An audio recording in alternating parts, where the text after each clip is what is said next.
Hello there. Petit hobbit et petit humain, sans oublier les grands nains sous la montagne, comment allez-vous? Je connais une série sur Amazon Prime qui se retrouve dans un gros bip mort.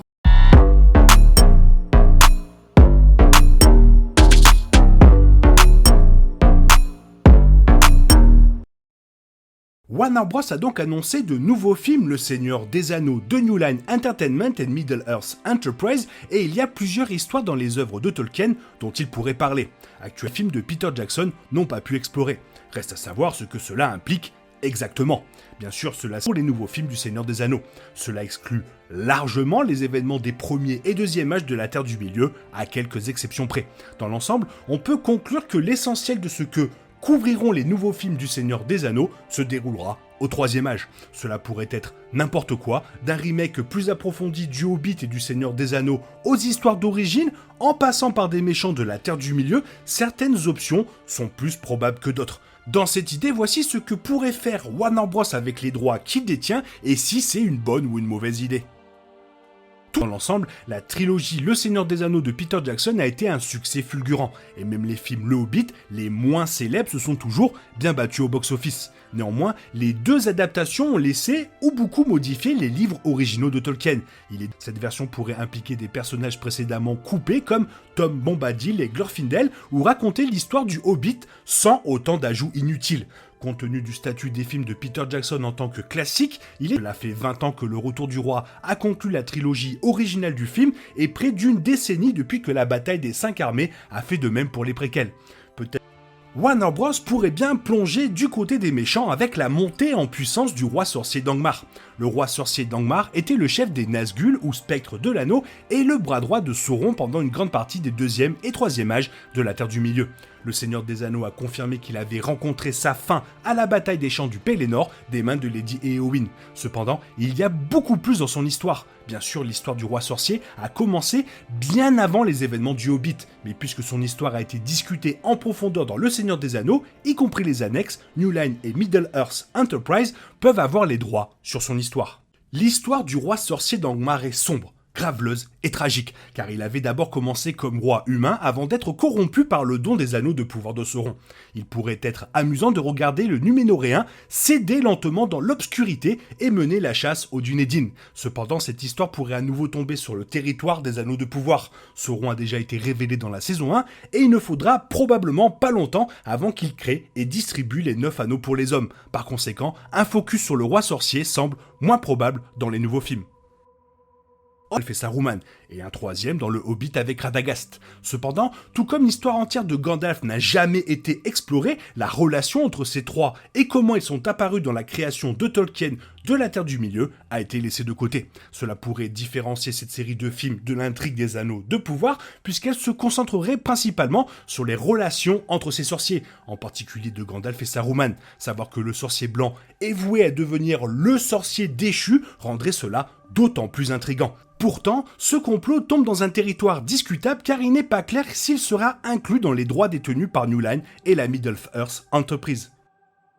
Et donc ça nous mène directement à une refonte du Hobbit et du Seigneur des Anneaux, mais du point de vue de Gandalf. Gandalf est l'un des personnages les plus emblématiques du Seigneur des Anneaux, et la performance exceptionnelle de Ian McKellen dans les films de Peter Jackson ne fait qu'ajouter à cela. Pourtant, le Hobbit et le Seigneur des Anneaux n'ont fait qu'effleurer la surface de qui était Gandalf dans les livres de Tolkien.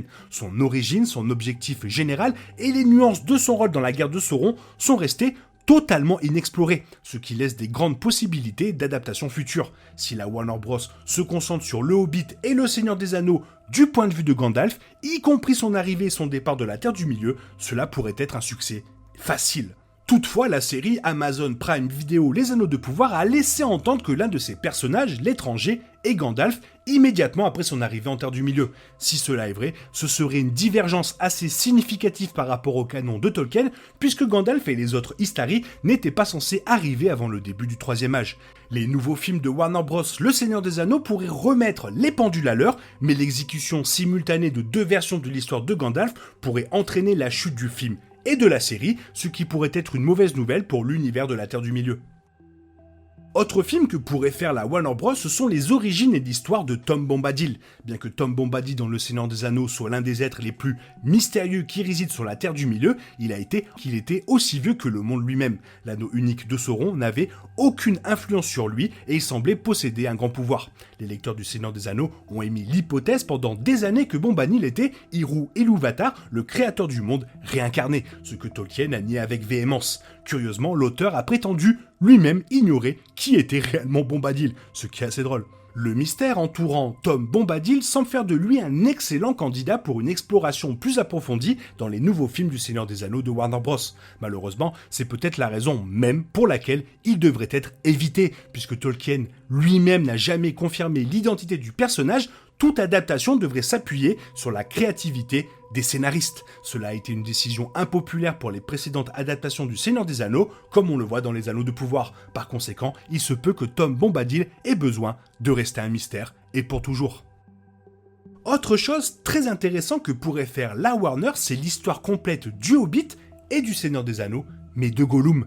Gollum, ou Sméagol, comme on l'appelait avant que l'anneau unique ne corrompe son âme, est un autre personnage avec une histoire beaucoup plus large que les films du Seigneur des Anneaux n'ont eu le temps d'explorer. Bien que le retour du roi ait brièvement montré comment Sméagol a trouvé l'anneau et a assassiné son ami pour en prendre possession, le livre de Tolkien, La communauté de l'anneau, est allé beaucoup plus en détail. De plus, Gollum est l'un des rares personnages à jouer un rôle prédominant dans les trilogies Hobbit et Le Seigneur des Anneaux. Il semble donc qu'il ait beaucoup à offrir dans de nouvelles adaptations. Un film ou plusieurs films sur l'histoire complète de Gollum pourrait également être la plus facile à adapter pour Warner Bros et New Line Entertainment, puisque l'acteur Andy Serkis n'est devenu plus populaire que depuis son rôle initial de la créature misérable dans Le Seigneur des Anneaux. Ceci combiné à la technologie de capture de mouvement en constante amélioration, comme le prouve Avatar La Voix de l'eau, ça rend une série de films axés sur Gollum d'autant plus probable. De plus, il est déjà clair que le personnage relève des droits de Tolkien par la Warner Bros, donc la légalité ne serait pas un problème.